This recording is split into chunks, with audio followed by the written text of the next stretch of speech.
the Cohort Sisters podcast, where we give voice to the stories, struggles, and successes of Black women and non-binary folks with doctoral degrees. I'm your host, Dr. Ijama. Today, I'm so thrilled to have Dr. Jallicia Jolly, an assistant professor of American Studies and Black Studies at Amherst College, joining us today.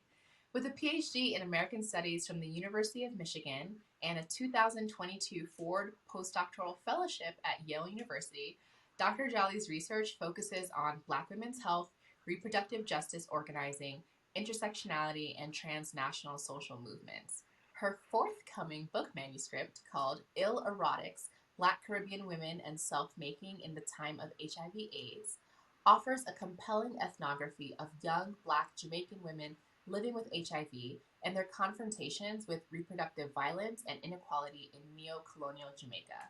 Dr. Jolly's work goes way beyond academia as she actively engages in community interventions and co-leads Birth Equity and Justice Massachusetts, a reproductive justice coalition. She's also the co-host of the Health Equity podcast alongside myself, and it is my complete honor to have Dr. Jolly on the Cohort Sisters podcast with us today. It is a pleasure to be here. Thank you so much for that warm and jolly welcome.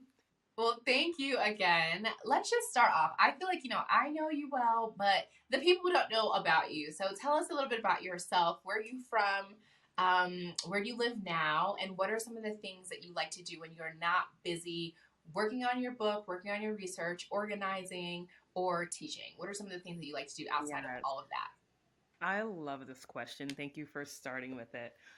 So my name is Jallicia Jolly. I am from Kingston, Jamaica. I grew up in Brooklyn, New York, and I'm currently based in Western Massachusetts at Amherst, where I'm working at Amherst College.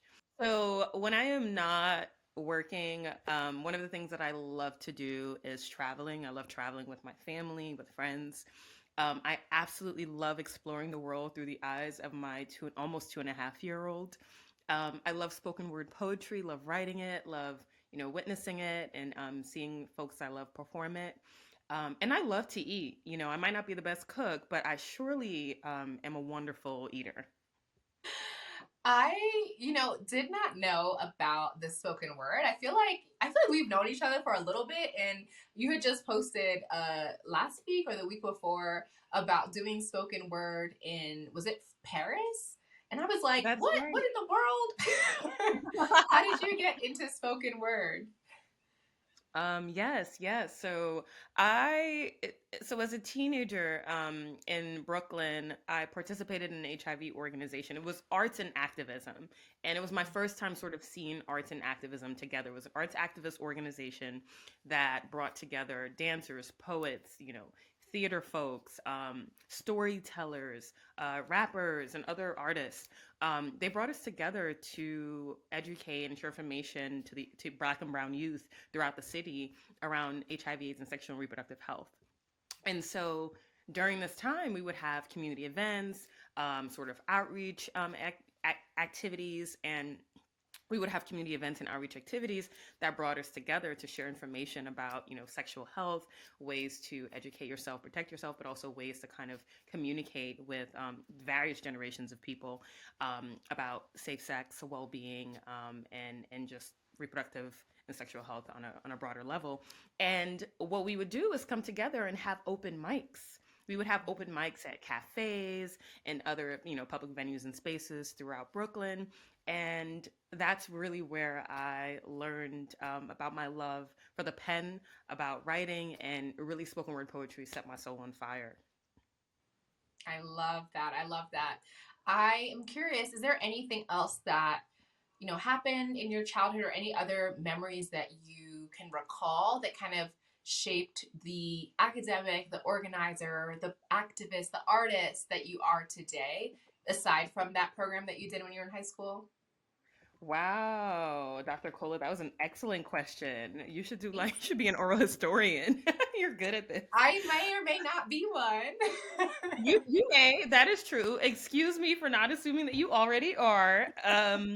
Yeah, so that's an expansive question. I think what I will say is the first thing that I would say is I think I inherited a legacy of health organizing and equity work, and I inherited from my mom, who was a union organizer with 1199 and a home health care worker in New York City. I also inherited it from my grandmother, who was also a union organizer and advocate when she first came to this country in the 80s, up until her death, really. In addition to this legacy of health activism, I think I also inherited a legacy of health inequality, and it was important to see those two in tension and in tandem.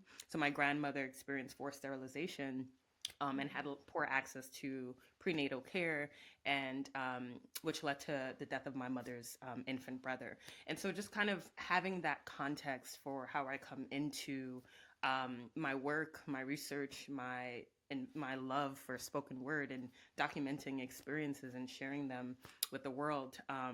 That is an important backdrop that I think shapes my work. So, I would love to know if there was anything else about either your childhood or your educational experience that led you to end up studying American Studies. And the reason I'm asking that is because I feel like American Studies is one of those fields it's an interdisciplinary field. It's kind of like nebulous in its understanding. Is it government? Is it geography? Is it U.S. Yes. history? Like, what is it? So I would love to know how you ended up like focusing your work or like centering your work in that discipline. Right, right. So that's an excellent question. And I think I shared exactly what you described in terms of trying to figure out what exactly is this understanding of American studies. When I was a college student, applying to graduate school, I applied to Black Studies programs and Women's Gender and Sexuality Studies programs. And then American Studies was like my third option because I was still trying to figure out and grapple with what exactly it means. I have a much firmer understanding now that I'm teaching it, and that now that I went to a graduate program, American Studies at the University of Michigan, which is called American Culture, and it's conceived as a transnational diasporic program, which is the best configuration for a scholar, a transnational scholar like myself. The educational experiences that really shaped my understanding of American studies and my desire to sort of study and teach in it was really having the experience that I did in graduate school, as well as I would say undergrad, when I took a look at my transcript and I realized that a lot of the courses that I took in Black Studies and Women's Gender Sexuality Studies actually cross listed with American Studies. But it was really in graduate school that gave me a firmer understanding. And I'm so glad to be kind of wedged in, between, I'm joined in American Studies and Black Studies, like being able to kind of understand, like, my positionality as a Black woman professor in both departments is also significant to my understanding of kind of how I come to both fields differently. But I would say my American studies really, for me, is a transnational understanding of the people and cultures and experiences of not only the Americas, but also broader, even broadly in the transnational and diasporic sense. For me, I think what really motivated me to study American studies was to see the ways that leading scholars in American studies were really complicating this fraught and contradictory space of the United States, right? And these conceptions of freedom, citizenship, and democracy, and really turning those on its head by interrogating the experiences of Black and Brown folk of BIPOC communities, really bringing imperialism and colonialism into the context, into the fore, to really unpack, well, what exactly does it mean to study Americas? And really explore the idea that studying American studies is studying the United States, right? But really thinking about how we can prioritize hemispheric and global perspectives of the Americas and beyond. And so that was really important to me, both as a transnational scholar, as I mentioned, and also as an immigrant, as a Black immigrant, as a Black girl immigrant, growing up at this cross section between US imperialism and British colonialism. It was really important to really see myself in a context in a field that prioritized that. And of course, bringing that together with my Black studies lens really allowed me to really think about how political movements and liberation struggles varied and were similar, intersected across different cultural contexts, time periods, and geographic regions. So that really was the impetus behind why I wanted to study American studies, and especially why I'm so delighted to be joined also in Black studies. So I feel like we have a good understanding of your kind of educational interest and background. We know about your long lineage, proud lineage of being an organizer and being really interested and passionate about reproductive justice. We don't know anything yet about how you ended up in a doctoral degree. or pursuing a doctoral program. So can you tell us a little bit about your journey towards entering into graduate school? Thank you for this question. It's a good one. So the Mellon Mays undergraduate fellowship program was a crucial aspect of my journey to a doctoral degree. So the Mellon Mays undergraduate fellowship program is a huge equity-based initiative that prioritizes providing structures of support, resources, and mentorship to underrepresented students who want to enter the academia and be professors, to underrepresented students who want to enter the professoriate, whichever way you want to use for that. And I participated in that program in my rising junior year, and it changed my life. It really expanded my understanding of research, of knowledge production, and it really demystified what exactly uh, academia is. It demystified what research and knowledge production and intellectual work could do on a broader sense, right? And so that was a crucial program. And then they also provide support for you when you're applying to graduate school. So I had not just sort of, resources and support, but also this crucial network of alumni and of kind of more senior college students who did anything from share their applications, who just talked to me about the process and really helped me understand exactly how to approach this, like with being informed and being intentional about where I wanted to select, where I wanted to live, how I wanted to build an intellectual community, not only during undergrad, but also beyond it. So that program was instrumental. There was also another program called the Institute for the Recruitment of Teachers, IRT, which also provided crucial support for people applying to graduate school. And IRT provided support to allow me to apply and complete my applications, matched me with a mentor who provided feedback on my research and personal statement. So both Mellon and MMUF and IRT were instrumental in kind of just facilitating the process for me at a time where it's senior year, you're overwhelmed, you're doing so much, you're also still trying to like be a whole human and spend time with your friends before you all disseminate across the world the globe. And so that was kind of how I entered, and that's how I entered and got my footing into doctoral programs. Nice. So I now want to talk about the impact of your work after you completed your doctoral degree. You have been published in a range of academic journals as well as popular media outlets like the Washington Post, USA Today, and Miss Magazine. How do you approach writing for different audiences? I think graduate students so often are thinking solely about kind of like getting a first author publication. So how do you think about doing the academic writing, the journal article writing, while also writing in kind of the popular media? And what role do you see public writing playing in advancing your research and advocacy goals?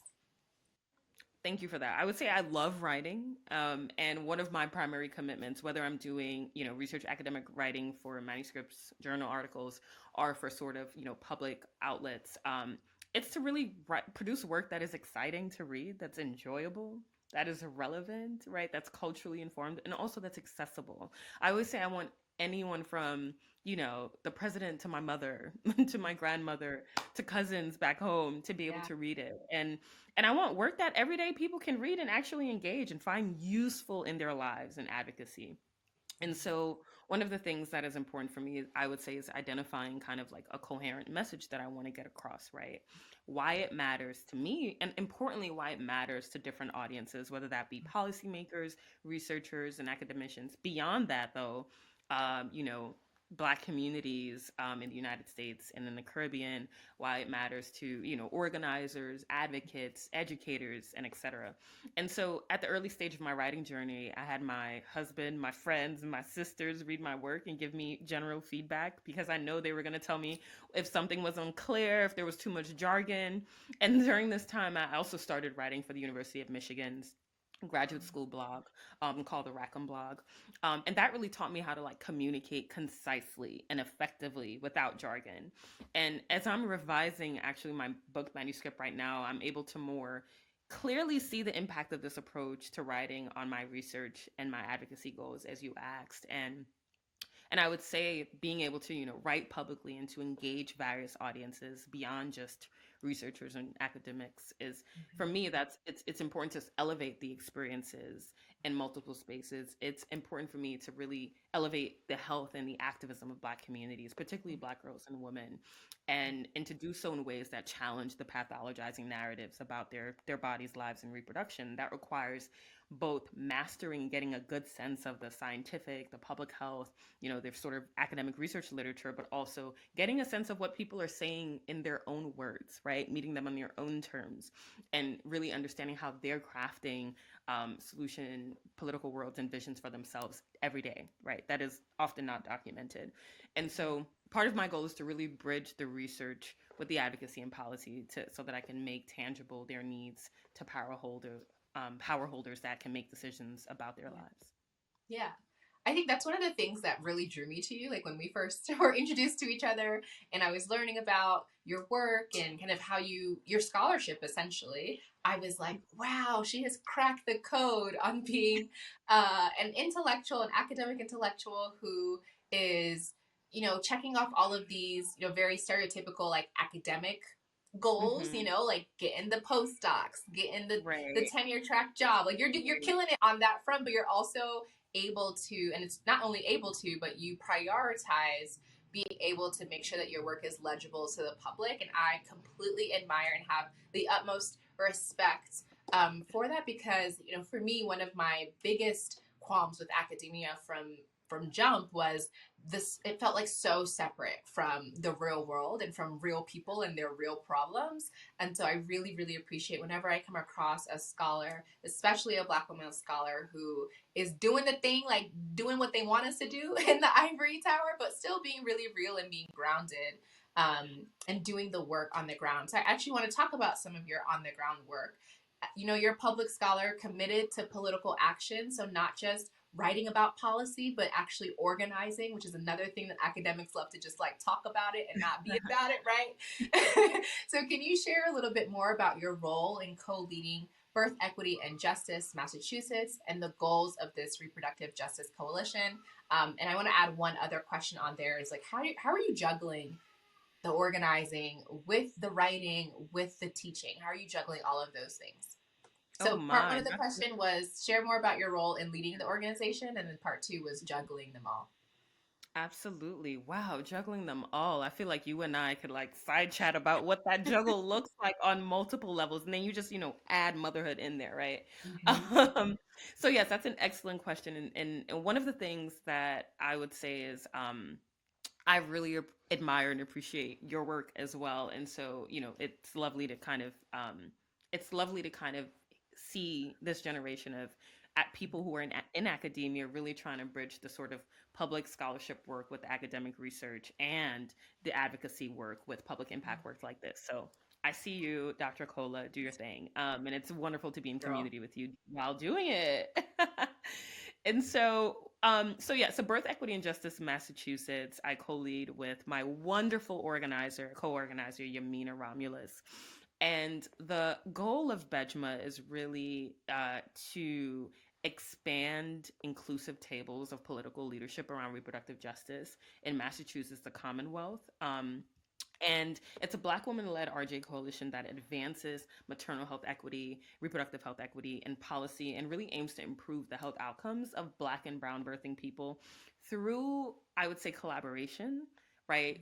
Through a multi sectoral and interdisciplinary approach. And why is that important?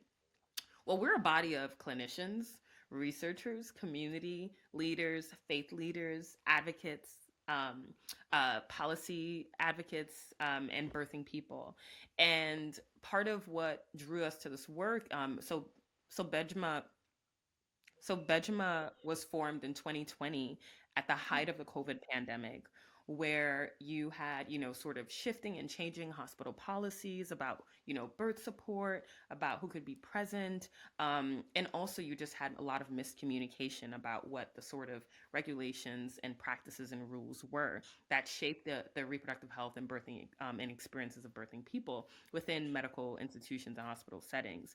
And so the important role of birth workers, of reproductive justice organizers and advocates were so central to improving the experiences at a time when, health institutions did not know what to do, and there were already pre-existing inequalities. So when you added COVID to an already, problematic context of reproductive health care in the United States, it really magnified the issue.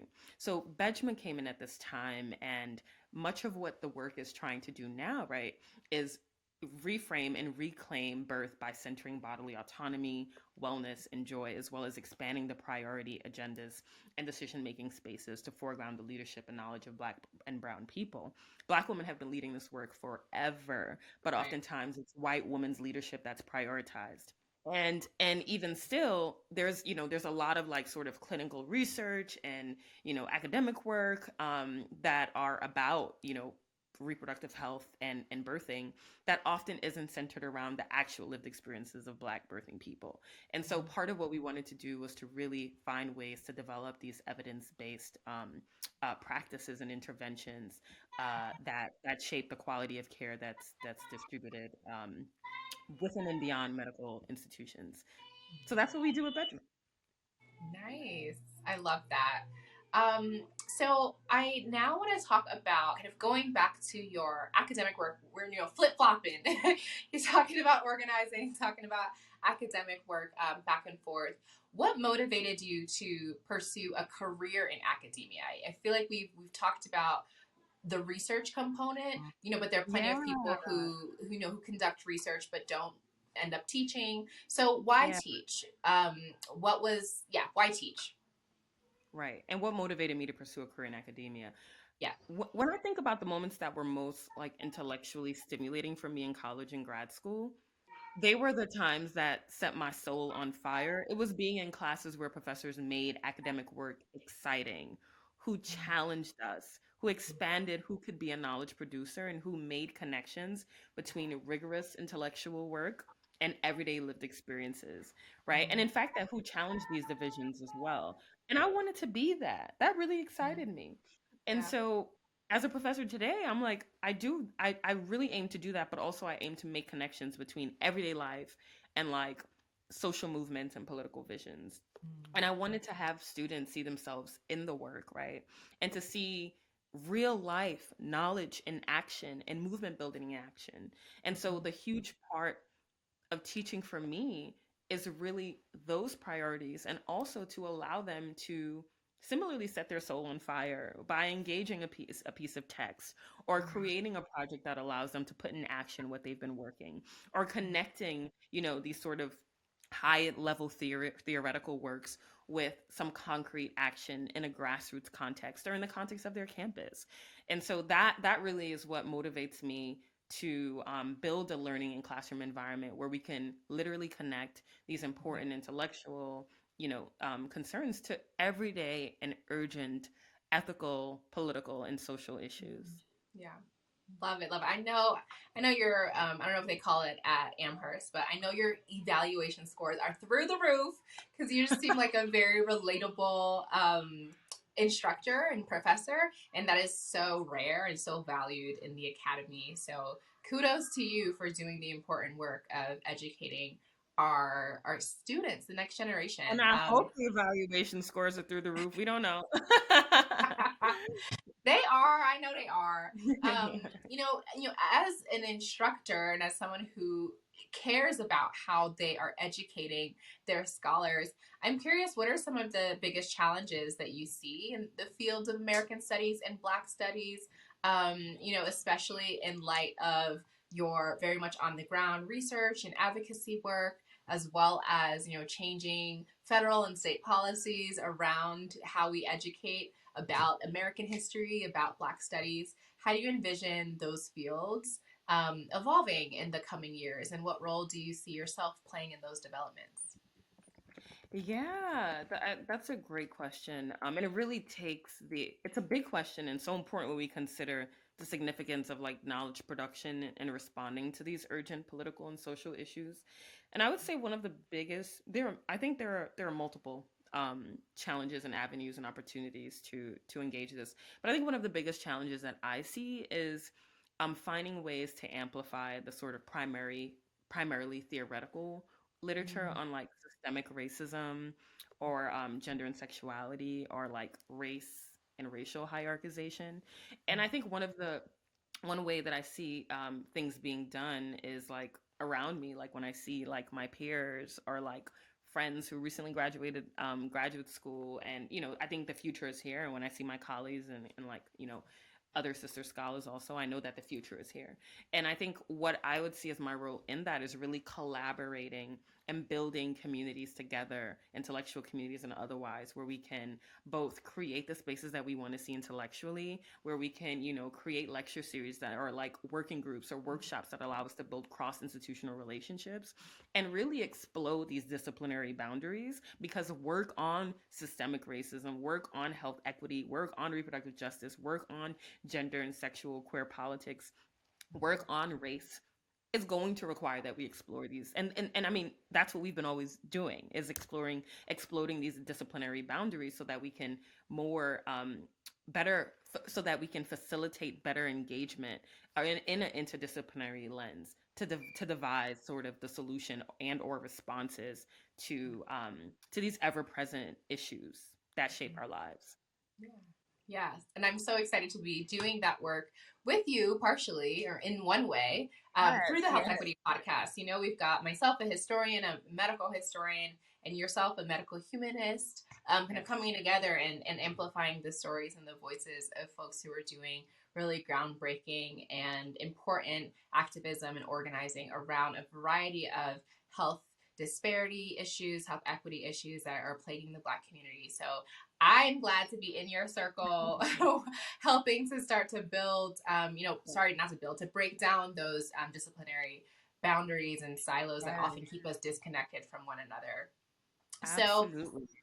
as we start to wind down, we have two questions that we ask all of our guests on the Cohort Sisters podcast, and they are essentially a way for you to reflect on your doctoral journey. And so the first Yeah. question is, what is one thing, if anything, that you would do differently if you had to do your doctoral degree all over again? If for some strange reason you have to do it again, what's something that you would do Strange differently? reason. Emphasis on strange reason if I had to do it again.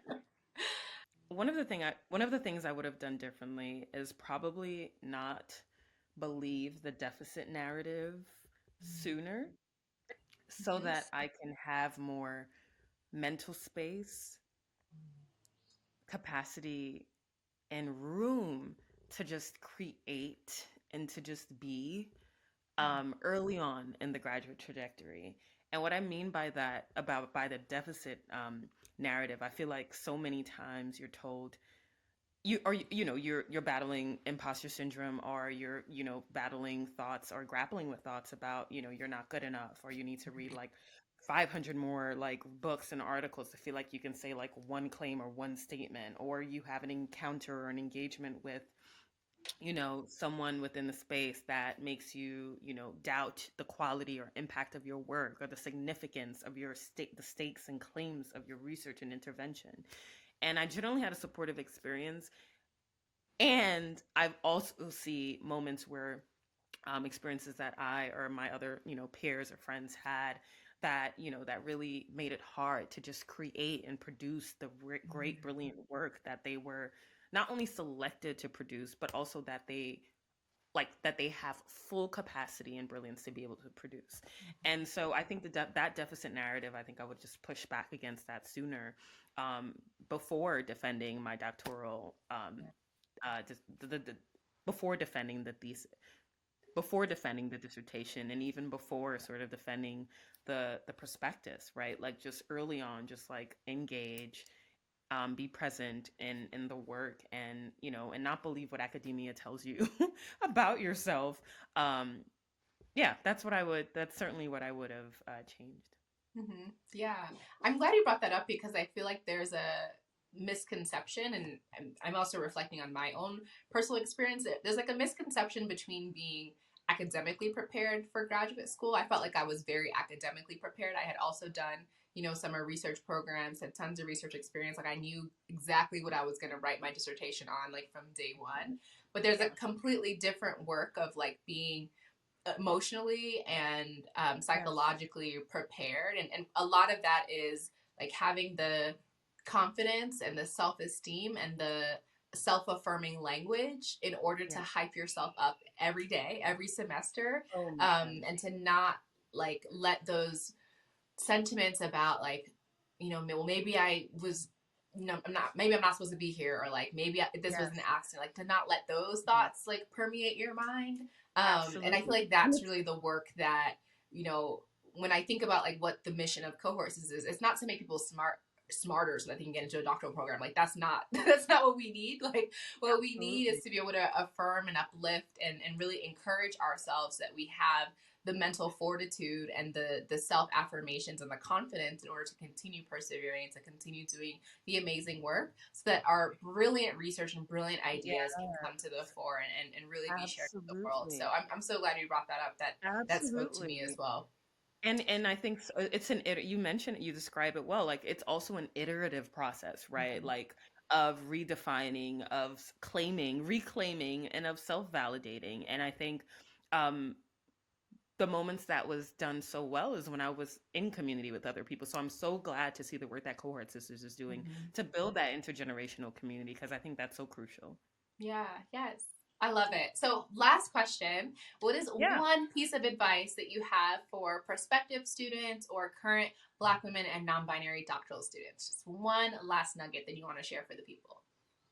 That is an excellent question. And I think the one advice that there's so much, right? But I think the one advice that I think is that was incredibly salient for me was to quiet the noise, build your team of cheerleaders. And that's not only professors, that's professors, educators, and that's also your like friends. That's also people that you meet at conferences. That's people that are going to be a part of your network expansion at different stages of the career. Knowing that that community, right? Like that community is going to help you get through the moments where it feels really difficult, right? That community is going to help you build perseverance and endurance, and you're going to contribute to that community as well for other people. So I think for me, community was everything, and in a profession like ours that prioritizes like the isolationist experience of knowledge production and being the only one in this Yeah, yeah, department or in this institution or in this field with this only idea that only you crafted yeah, ever. I think community is so central. yeah. Yeah. I'm It's so glad you life brought it. saving and it's life giving. Yes, no, you're so right, and I'm glad you contrasted it against like the traditional frameworks of individuality that are, really like a product of white supremacy in academia. Yes, And I love that we are, not just us, but a lot of people are turning that upside down and saying like, no, absolutely. like we don't care about only being the first author on all these publications. Like we don't Right. care about all these accolades. Like we want to do this work in community with other people. So thank you so much, Dr. Jolly, for being with us on the Cohort Sisters podcast. I'm excited to continue following along your work and having the opportunity to share your amazing, amazing work and the way that you bridge research and advocacy and activism and teaching to the public and to your students. So thanks again for being on the podcast. Thank you so much. It's a pleasure to be here. I love the work that you're doing with Cohort Sisters. And please stay tuned via Instagram. I am Jallicia, and also via my lab, the Breha Collective, which is a Black feminist reproductive justice, equity, and HIV/AIDS activism collective, which is a new interdisciplinary lab that elevates the political activism and experiences and health of Afro-diasporic women, girls, and gender diverse people in our shared and divergent struggles against reproductive injustice. Stay tuned. I love that. We'll make sure to include how to find you and connect and support your work in the show notes. Thanks again.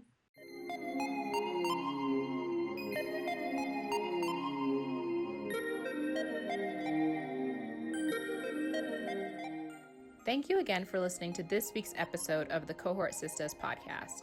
If you are a Black woman interested in joining the Cohort Sisters membership community, or you're looking for more information on how to support or partner with Cohort Sisters, please visit our website at www.cohortsisters.com. You can also find us on all social media platforms at Cohort Sisters. Don't forget to subscribe to the Cohort Sisters podcast and leave us a quick review wherever you're listening. Thank you so much for joining us this week, and we'll catch you in next week's episode.